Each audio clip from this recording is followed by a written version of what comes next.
Tadi saya telah menyampaikan kepada Anda definisi hipnosis menurut US Department of Education Human Services Division, yaitu penembusan faktor kritis dari pikiran sadar dan diterimanya suatu sugesti atau pemikiran tertentu oleh pikiran bawah sadar.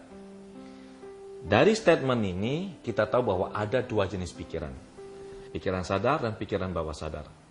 Pikiran sadar mempengaruhi dan mengendalikan hidup kita sebanyak 12%. Pikiran bawah sadar 88%.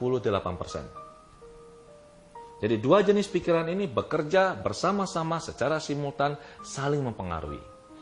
Kalau kita lihat presentasinya, hidup kita dikendalikan hampir 90% oleh pikiran bawah sadar kita. Sekarang untuk lebih memperjelas lagi, saya akan menggunakan analogi komputer untuk menjelaskan teori pikiran. Saat kita lahir hanya dengan satu jenis pikiran, yaitu pikiran bawah sadar. Pikiran bawah sadar ini sudah terbentuk sejak kita dalam kandungan. Jadi pikiran bawah sadar ini ibarat komputer, itu hard disknya, yang bisa kita isi dengan berbagai data dan program. Sejak usia 3 bulan dalam kandungan, seorang bayi, janin itu sudah bisa diprogram. Dan program itu masuk ke bawah sadar. Begitu bayi itu lahir, maka lingkungan akan melakukan programming terhadap pikirannya dia. Jadi saat kita lahir, kita hanya membawa satu pikiran, yaitu pikiran bawah sadar saja.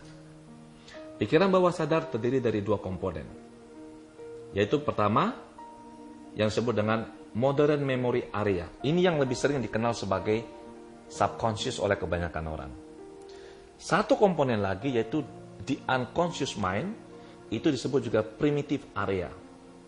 Nah, waktu kita lahir, daerah primitif ini, primitive area sudah berisi program yang diberikan oleh Tuhan, Sang Pencipta. Daerah primitive area ini berhubungan dengan berbagai program, berisi berbagai program, yang tujuannya untuk bisa membuat kita tetap hidup. Program untuk bernafas, sistem kekebalan tubuh, kemudian memunculkan sensasi-sensasi fisik yang mewakili suatu perasaan, sistem kekebalan tubuh, pencernaan, dan segala macam. Jadi ini ada di primitive area. Sedangkan yang sering dikenal orang sebagai subconscious mind, yaitu modern memory area, ini waktu lahir itu blank, seperti hard disk komputer. Dan kita mengisi, keluarga mengisi, lingkungan mengisi berbagai program ke dalam subconscious mind kita, ke dalam modern memory area. Nanti dengan proses tumbuh kembang, pada saat kita usia 3 tahun, pada saat itulah baru terbentuk pikiran sadar atau conscious mind.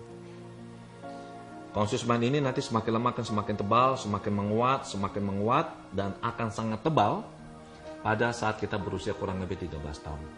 Itu sebabnya mengapa anak yang sudah berusia kurang lebih 13 tahun itu cukup sulit kalau kita beritahu. Untuk kita mengubah perilakunya, program pikirnya itu akan sangat sulit.